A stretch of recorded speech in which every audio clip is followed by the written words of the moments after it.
Assalamualaikum warahmatullahi wabarakatuh. Oke, kita lanjutkan.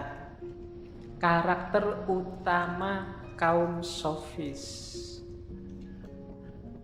Yang pertama, saya tadi singgung sedikit. Bagi kaum sofis, tujuannya bukan kebenaran, tapi kemenangan, retorika. Benar itu tidak penting, yang penting seolah-olah benar dan diakui orang sebagai benar. Itu yang saya sebut hari ini kita banyak ketemu yang seperti itu. Menyebar kebohongan tidak apa-apa, asal musuhnya nggak tahu kalau itu bohong dan akhirnya kita yang menang. Itu cirinya orang sofis. Kalau ketahuan bohong, ya enggak apa-apa, dihapus saja atau minta maaf kan selesai. Kalau nggak ketahuan kan lumayan. Nah, itu gayanya orang sofis. Enggak penting kebenaran. Yang penting dia kelihatan benar terus, kelihatan pinter terus sehingga orang percaya padanya dan nanti anaknya disekolahkan padanya. Sehingga dia dapat uang.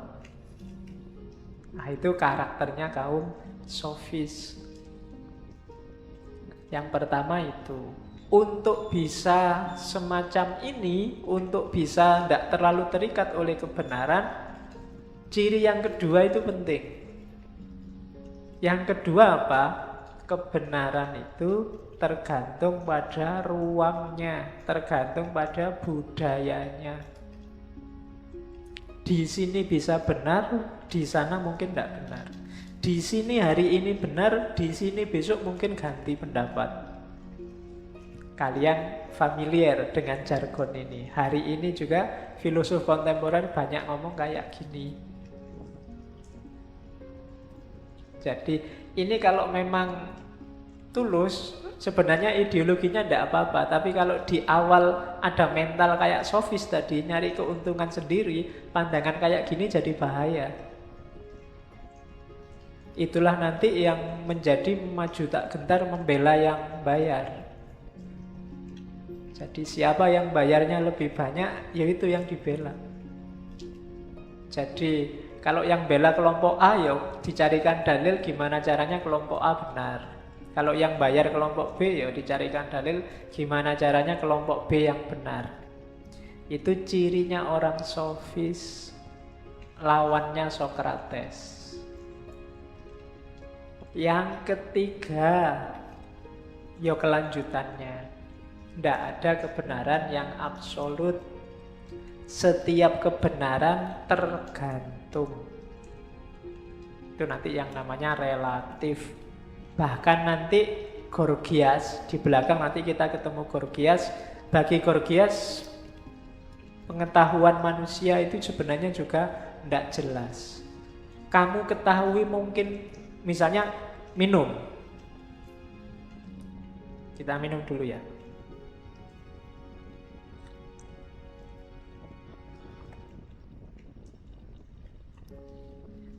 Saya minum dan kamu tahu saya sedang minum. Tapi kalau pakai argumennya Gorgias nanti pengetahuanmu tentang saya minum itu perlu diragukan juga. Meskipun kamu lihat sendiri saya minum. Nanti dia punya argumen. Yang kamu anggap ada, itu mungkin saja nggak ada. Seandainya memang ada, pengetahuannya mungkin tidak ada. Pengetahuannya mungkin beda-beda. Setiap kepala menangkapnya beda-beda. Saya tadi minum, kamu kan menangkapnya macam-macam. Ada yang, oh Pak Faiz haus. Mungkin yang sana menangkapnya, itu cuma contoh kuliah. Ada yang, itu cuma minum pencitraan itu. Wong belum haus kok sudah minum. Oleh macam-macam loh kamu menangkap minumku tadi. Itu yang katanya Gorgias, enggak. Pengetahuan pasti enggak ada. Bisa jadi kamu benar semua atau salah semua. Bahkan pengetahuanku sendiri tentang minumku juga mungkin juga enggak pas. Bisa, karena aku yang tadi sama aku yang sekarang mungkin sudah berubah. Sebelum aku ngomong tadi sama sebelum aku minum, mungkin pendapatku tentang minumnya juga sudah ganti. Kamu sebelum masuk ke sini dengan kamu yang sudah ada di setelah masuk ke sini dan minum kopi mungkin berbeda persepsinya tentang ngaji ini. Itulah katanya Gorgias enggak. Pengetahuanmu pun ya perlu dipertanyakan. Apa iya yang kamu lihat sendiri loh, kamu rasakan sendiri loh mesti benar. Nah itu Gorgias. Nanti kita perdalam lagi. Yang ketiga, berarti kalau situasinya kayak gitu, kebenaran itu apa? Katanya orang, kebenaran itu ya siapa yang menang itu aja. Kalau kamu adu argumentasi dan kamu yang menang, ya itu kebenaran. Kalau besok kamu debat lagi dan kalah, ya berarti kebenaran milik lawan. Simple. Kebenaran yang sejati miliknya yang menang. Merekalah yang menguasai kebenaran. Dulu mungkin zaman Soeharto komunisme itu salah total 100%. Dan bagi orang Indonesia itulah kebenaran. Terus ada reformasi, ada perubahan-perubahan persepsi. Sekarang itu tidak dianggap kebenaran lagi. Mungkin tinggal 50%. Ada variabel-variabel lain. Sekarang mungkin mau dianggap salah lagi, tapi masih ada yang bantah juga. Itulah manusia katanya orang-orang sofis. Tidak ada kebenaran yang hakiki itu. Katanya orang sofis ya, kebenaran itu miliknya yang menang. Buktinya hari ini kan begitu. Kalau kalian lihat misalnya di TV, Indonesia Lawyers Club, orang debat. Itu kan yang benar bukan siapa-siapa. Yang ketika dia ngomong tidak ada yang bisa bantah. Itulah nanti yang jadi kebenaran. Nah itu katanya kaum sofis. Oke. Ya makanya ngaji filsafat itu tidak boleh setengah-setengah. Kalau kamu setengah, setelah ngaji sofis ini terus selesai, tidak dilanjutkan ke Sokrates, nggak dilanjutkan ke Plato, ya wallahu a'lam bishawab. Ya urusanmu dewe. Kalau pas ngaji sofis ini nanti rasanya ya orang sofis itu ya bener. Oke, yo itulah akalnya manusia. Berarti apa? Bukan berarti bahwa sofis mesti salah atau sofis mesti benar. Pandangannya orang sofis ini benar. Kalau kamu pas makainya, ruang dan waktunya cocok, maka dia bisa dipakai. Katanya Plato, orang-orang sofis ini penting loh kalau kita ingin membebaskan diri misalnya dari dogma-dogma, dari kebenaran-kebenaran yang namanya doksa, yang doksa itu kebenaran sosial yang dianggap pasti benar. Tidak bisa berubah. Oh itu bisa pakai sofis, enak. Kamu nggak terjebak oleh ideologisasi. Nah, di level ini senjata yang namanya sofis itu bisa kita pakai. Tapi dalam kasus yang lain jangan pakai senjata orang sofis. Itu yang saya bilang pemikiran itu posisikan kayak senjata. Kalau waktu makan ya pakai sendok, jangan pakai celurit. Kalau waktu makannya makan pentol, makan bakso tusuk itu ya pakai lidi. Jadi senjata itu dipakai di ruang dan waktu yang pas, termasuk pikiran-pikirannya kaum sofis. Ya nanti ini benar, cuma tidak selalu benar. Konteksnya nanti dilihat. Oke. Jadi katanya orang sofis, kebenaran itu ya yang menang. Jadi siapa yang benar, yang menang debat. Dan yang terakhir cirinya orang sofis, biasanya orang sofis itu kalau ngajar murid-muridnya tidak abstrak kayak Sokrates dan kawan-kawan. Tapi lebih konkret, lebih pragmatis. Tujuannya jelas. Biar kamu pinter, kalau sudah pinter kamu bisa menang debat melawan orang lain, maka kamu punya posisi sosial. Entah nanti diangkat jadi pegawai, entah nanti jadi lebih konkret. Makanya banyak kelompok aristokrat yang belajar pada kaum sofis ini.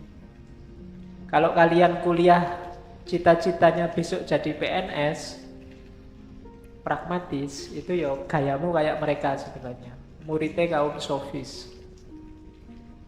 Targetnya target konkret, bukan target abstrak menemukan kebenaran, menemukan kebijaksanaan. Buat apa kalau nggak ada kerjaan? Oke, ya makanya orang sofis salah.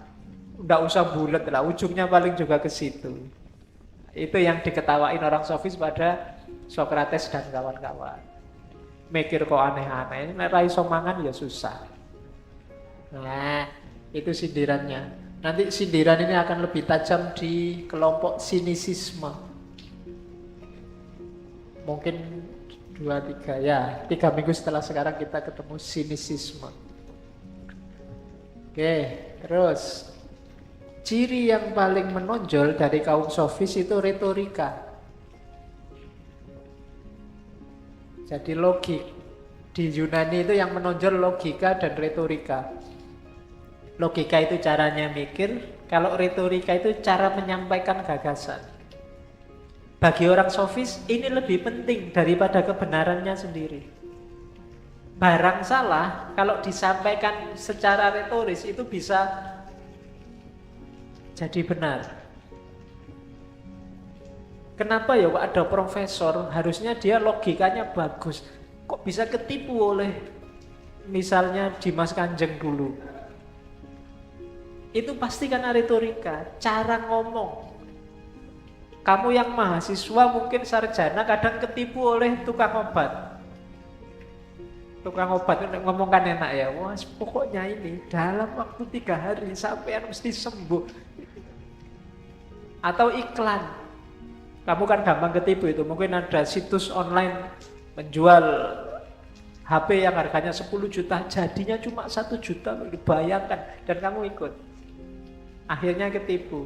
Itu bukan kebenarannya, tapi retorikanya bagus, sehingga kalian terpengaruh. Debat itu kadang-kadang antara orang yang berdebat ini gagasannya sama, cuma yang menang adalah yang retorikanya lebih enak, lebih bagus. Oke, jadi yang dikembangkan oleh kaum sofis ini, ya retorika itu kan senjatanya bahasa. Ngomong yang enak, ngomong yang bikin orang ikut.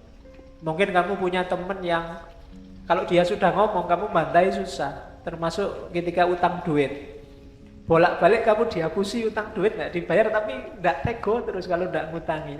Ngomongnya pinter, oh itu ahli retorika namanya. Bisa aja ngomongnya. Nah, itu retorika. Kayak kamu disuruh presentasi dosennya, janjinya nggak ngerti belas materinya apa, tapi ngomongnya bisa poanjat. Dan dosennya terpesona, wah, padahal kamu ngawur itu. Ah, itu namanya retorika. Kalau di Yunani ini termasuk skill yang harus dipelajari. Tidak sekedar logika. Retorika itu alatnya 2. Yang pertama eristik, yang kedua antilogik. Jadi eristik itu, retorika itu fokusnya menang, mempengaruhi orang, bukan kebenarannya. Tidak penting obat itu benar-benar manjur apa enggak, yang penting orang mau beli.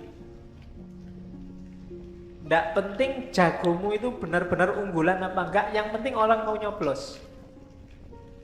Ini retorika, namanya eristik.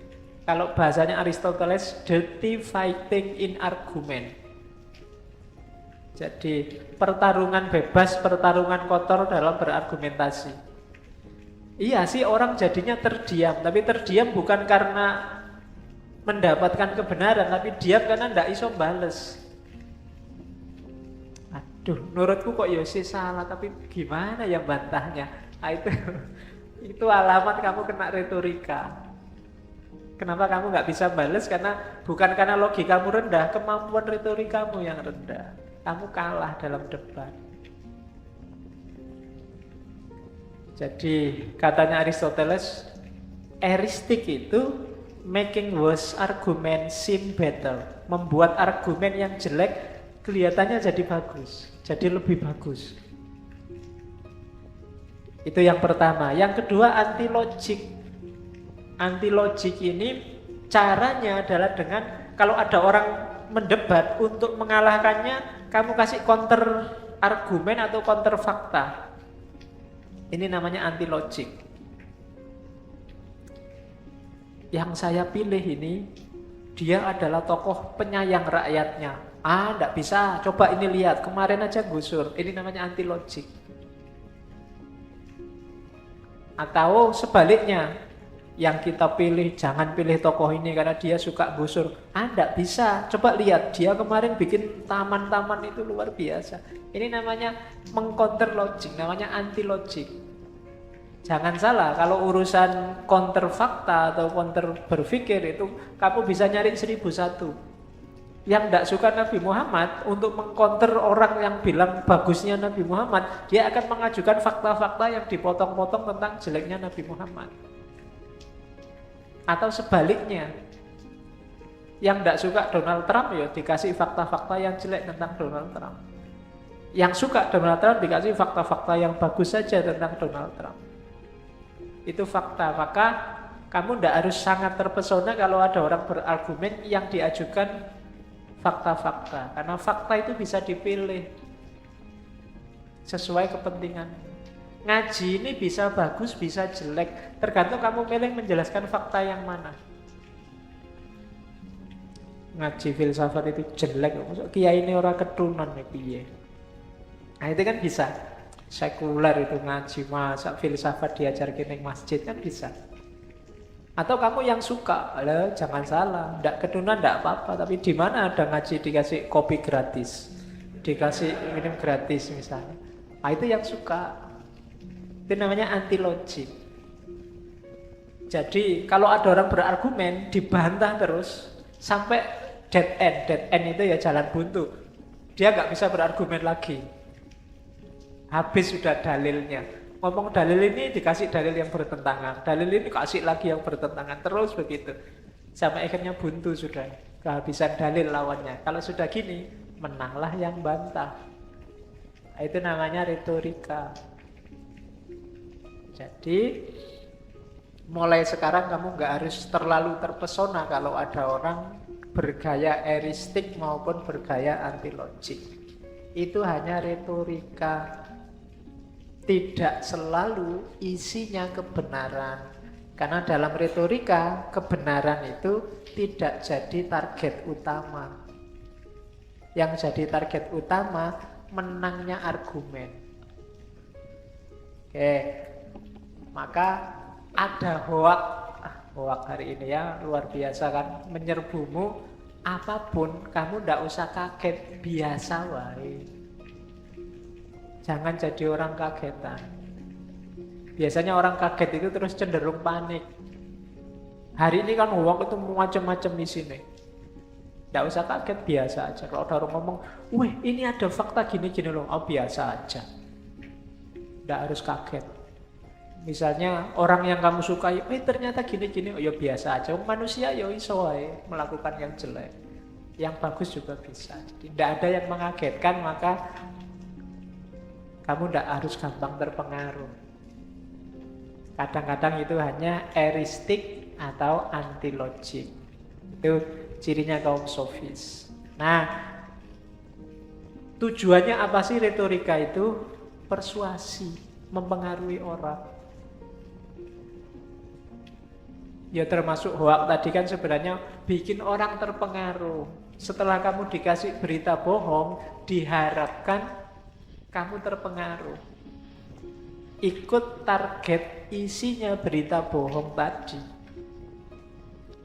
Oke. Katanya Gorgias, kuncinya persuasi itu namanya kairos. Ya.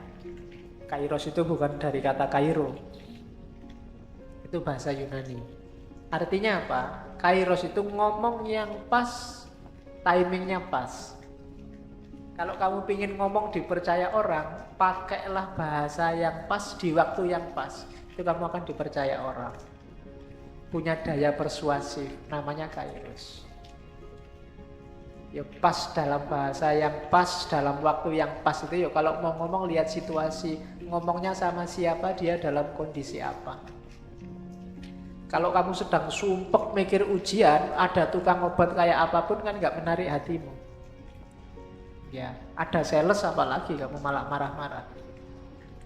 Tapi kalau kamu sedang jomblo, nyari pacar nggak dapet-dapet, ada sales kok cakep. Jangan-jangan kamu nggak suka sama sales itu, tapi sales ini masuknya pas. Pas kamu pingin kira-kira, itu terus dia masuk. Maka pinter sales ini, dia memanfaatkan Kairos, ngomong di momen yang pas, di waktu yang pas. Ya, khusus untuk STMJ, sudah tua masih jomblo. Terus, ya. Nah, retorika ini itu di bawah itu ada teorinya Aristoteles. Aristoteles menyebut retorika yang bagus itu punya 3 unsur, logos, ethos, pathos. Ini kalau di Yunani namanya triumvirate. 3 keahlian utama. Kalau ingin jadi orang pinter dan terkenal sebagai orang pinter, kuasailah logos, punyailah ethos, dan hidupkan pathos. Logos itu ya logikanya hidup, bisa membuktikan kebenaran yang kamu yakini, bisa menunjukkan kebenaran pada orang lain. Ethos itu jadilah orang yang bisa dipercaya, punya kredibilitas. Jadi kalau kamu ngomong, orang siapa yang ngomong? Oh, anak ini yang ngomong. Wah, kalau anak itu aku percaya. Sampailah pada posisi trust, pada posisi ethos. Nanti kamu punya daya retoris, punya daya persuasi. Dan yang ketiga pathos. Pathos itu values, emosi. Kelemahannya orang-orang sofis itu dia tidak punya pathos. Tidak ada komitmen kebenaran, tidak ada komitmen kebaikan. Mereka punya ethos, mereka punya reputasi, dikenal sebagai orang pinter. Logikanya juga jalan, tapi tidak punya pathos. Ketika tidak punya pathos, ya lama-lama orang akan meninggalkan mereka. Karena apa? Tidak punya keterikatan pada nilai. Nilai kebenaran, nilai kebaikan, nilai keindahan. Tidak ada pathosnya. Dia kayak mesin, dia kayak alat. Tidak ada emosinya di situ. Nah itu pathos. Maka kalau kalian ingin jadi orang pinter dan dianggap pinter juga, baik logika maupun retorika, kuasailah logos, cara berpikir yang benar, logika yang benar. Kemudian ethos, bangun reputasimu sampai kamu dipercaya orang.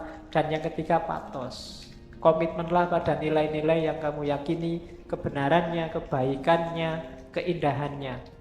Kalau kamu kuasai triumvirate ini, kamu akan punya gelar filosof zaman itu.